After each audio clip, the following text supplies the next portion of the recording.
ayyuka su ma suna daga cikin imani, amma ku ji in aka zo tsari na ilimi to ana rarrabe abubuwa.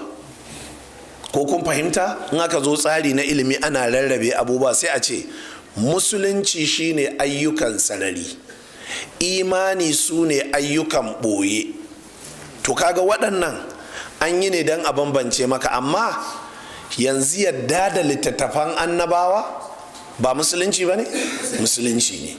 To sannan yin sallah ba imani ba ne? Imani ne. To amma a cikin wannan hadisi ne sai annabi ya kasafta abubuwan a faifai, sai ya ware abubuwan da ake a sarari sai ya ce ana kiransu musulunci, waɗanda ake ƙudurcewa a zuci sai ya ce ana kiransu aƙida, imani. Jama'a kuna fahimta da kyau? To amma wannan abin kai ya sa ka fahimci cewa kuma ɗaya daga cikin rukunan can na musulunci ba a kiran shi imani. Aiki imani ne, sallah imani ce, zakka imani ce, azumi imani ne. To anan ne zan yi amfani da wannan damar in ƙara muku tilawar wani darasi da na taɓa a can baya cikin sahihul bukhari ga waɗanda suke bibiyar karatun.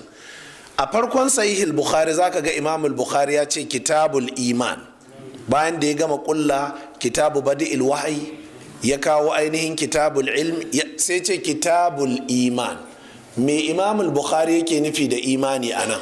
Domin a ƙarshen littafin kuma sai ce kitabul tauhid. To a farkon littafin da ya ce kitabul iman yana nufin ayyukan imani, don haka sai ta kawo sallah, azumi, karatun ƙur'ani, sadaka, sai ce duk waɗannan imani ne, wato ayyuka ne na imani. Jama'a kun fahimta? To can kuma